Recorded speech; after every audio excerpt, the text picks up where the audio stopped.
सभी का स्वागत है।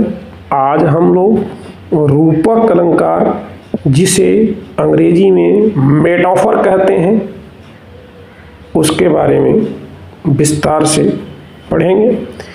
यह जो रूपक अलंकार है, यह वास्तव में 9वीं, 10वीं, 11वीं, 12वीं के विद्यार्थियों के लिए बहुत ही महत्वपूर्ण है।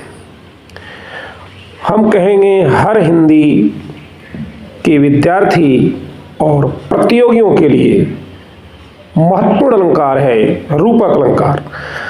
आज हम यहाँ इस अलंकार के हर एक बारीकियों को विस्तार से समझेंगे। आप पाएंगे यहाँ कि आप रूपक के हर अवयव को, हर बात को बड़े ही ठीक से समझ रहे हैं और आपको यहाँ रूपक अलंकार का वह सब कुछ मिलेगा जो आपको कहीं नहीं मिला होगा। देखें, हमने बताया कि रूपक अलंकार को अंग्रेजी में मेटाफर कहते हैं। यह बिंदु भी महत्वपूर्ण है। अब जो दूसरी बात है कि आखिर यह है तो अर्थालंकार, इसमें कोई संदेह नहीं है, लेकिन कौन सा अर्थालंकार है? अर्थालंकार में भी अलग अलग विभेद किए गए हैं। तो आप यह जानिए कि यह सादृश्य मूलक, अभेद प्रधान, आरोप धर्मी, तादरूप्य अर्थालंकार है।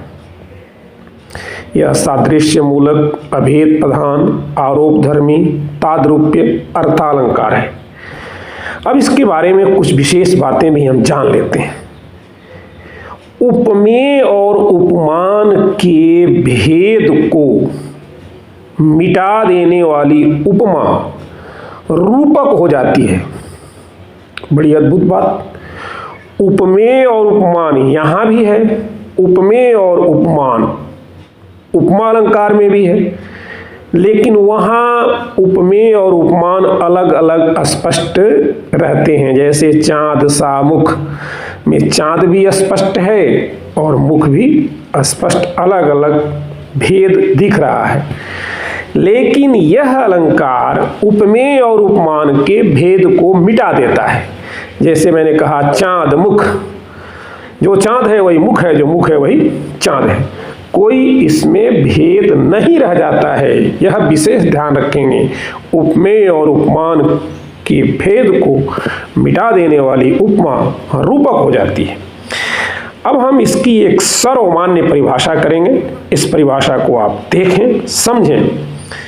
जहाँ उपमेय पर उपमान का निषेध रहित आरोप होता है, अर्थात जहाँ उपमेय और उपमान को एक ही मान लिया जाता है, वहाँ रूपक अलंकार होता है।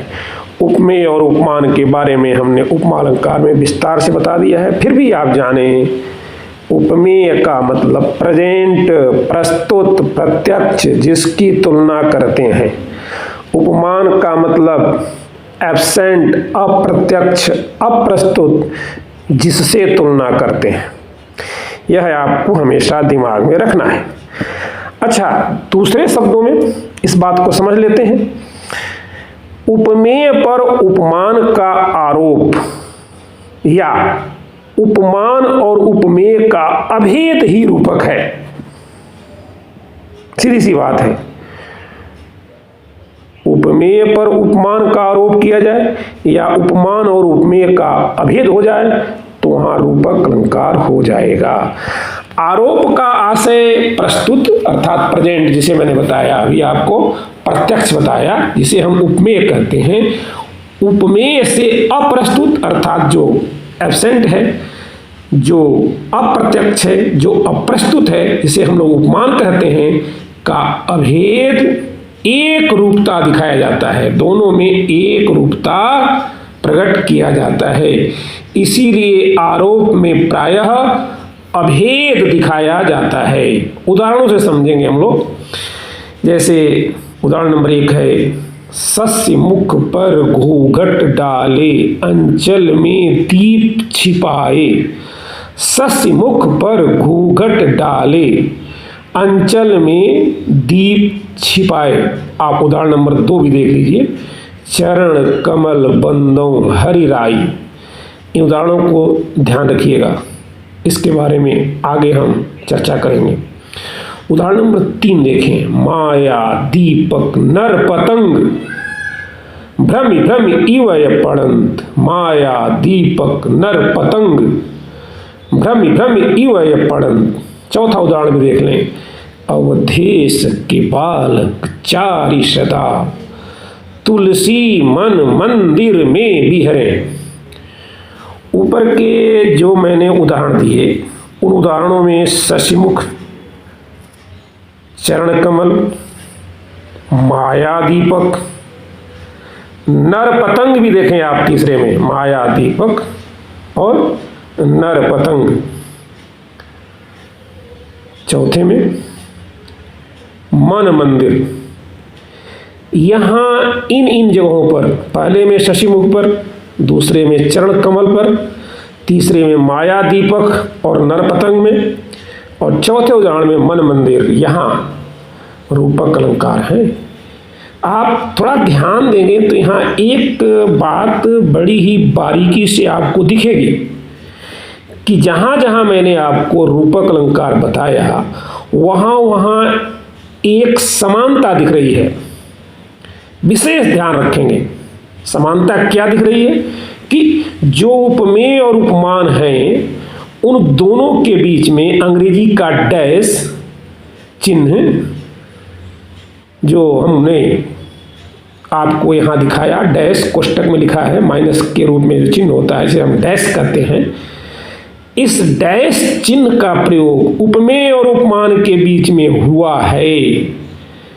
अतः यह ध्यान रखना है कि रूपक अलंकार में प्रायः 99%, हम हरदम नहीं कह सकते हैं, 100% नहीं कह सकते हैं, लेकिन 99% यह ध्यान रखना है कि रूपक अलंकार में प्रायः डैश का प्रयोग होता ही है।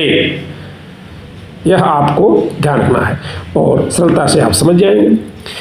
अब रूपक अलंकार में यह बात और ध्यान रखना है कि किसी भी वाचक शब्द का प्रयोग नहीं होता है। जैसे मैंने बताया था, उपमा में वाचक शब्द आते हैं, उत्प्रेक्षा में आते हैं, लेकिन रूपक अलंकार में कोई वाचक शब्द नहीं आता है।